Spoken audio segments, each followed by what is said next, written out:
பெரிய ஆம்பளை தைரியசாலி, அவன் இங்க வந்து போட சொல்லு. வருவான், பேய் மாதிரி வருவான். இறங்கி செய்வான். புது இடத்துல அம்புட்டு சீக்கிரம் எனக்கு தூக்கம் வராது, ஒரு மாதிரி இருக்கும். ஏங்க போய் பேசுறீங்க? இதே குடோன்ல நீங்க தூங்குறத நான் பாத்திருக்கேனே. என்ன சொல்றிய? நான் எப்போ எங்கிட்டு தூங்குனேன்? நீங்க வேலைக்கு வந்த புதுசுல இதே குடோன்ல நல்லா படுத்து தூங்குனீங்க. அப்போ உங்களை யாரும் பாத்திரக்கூடாதுன்னு நான் தான் பாடுபட்டு உங்களை மறைச்சேன்.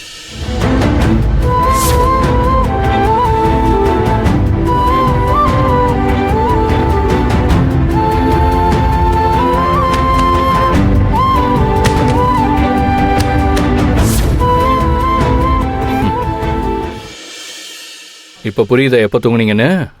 நான் அன்னைக்கு வேலை செஞ்சு ஏதோ அசதியா இருந்தேன், அந்த அசதியில தான் தூங்குனேன். நான் எதுவும் நீங்க வேலையெல்லாம் விட்டுட்டு தூங்குனீங்கன்னு சொல்லலையே. இங்க தூங்குறது புதுசு இல்லைன்னு தான் நான் சொன்னேன். இருங்க வரேன்.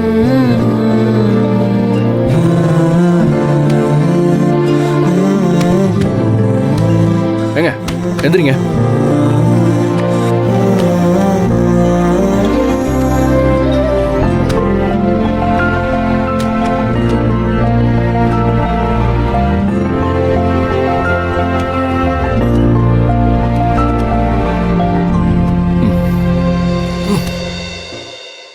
ஓகே ஆனந்தி, வாங்க வந்து பாருங்க.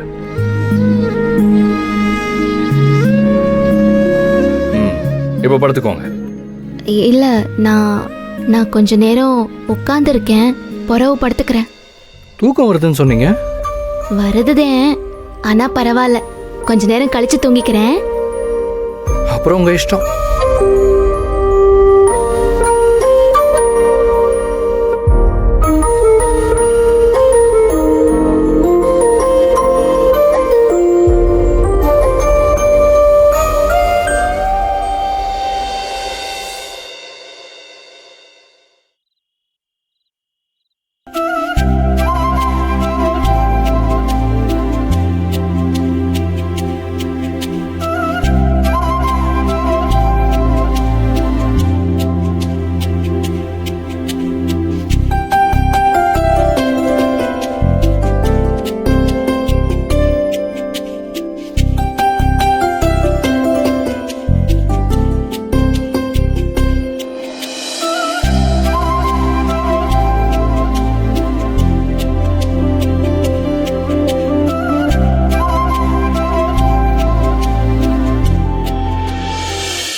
நாமளே வீட்டுக்கு வந்து ரொம்ப நேரம் ஆச்சு, இன்னும் யாரும் ஃபோன் பண்ணி தகவல் சொல்லலையே.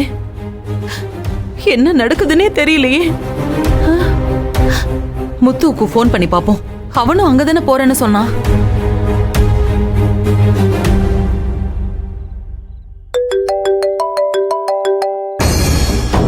யார் முத்து? சார், அன்போட அம்மா தான் சார் கால் பண்றாங்க. கூட நான் பேசுறேன். ஹலோ முத்து. அம்மா, நான் மகேஷ் பேசுறேன். தம்பி, கார்மெண்ட்ஸுக்கு போயிட்டீங்களா? என் புள்ள அங்கதானே இருக்கான், அவனை பாத்துட்டீங்களா?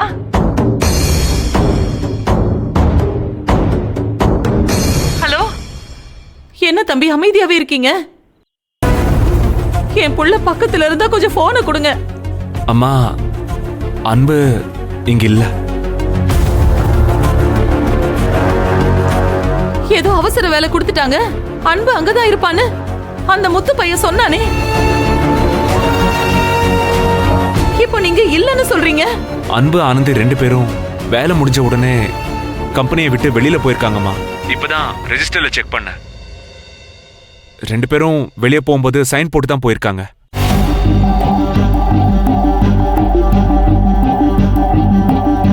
ஐயோ, நான் நினைச்ச மாதிரியே நடக்குதே. நான் என்ன பண்ணுவேன்? கடவுளே, என் புள்ள எங்க போனான்னு தெரியலையே இப்போ.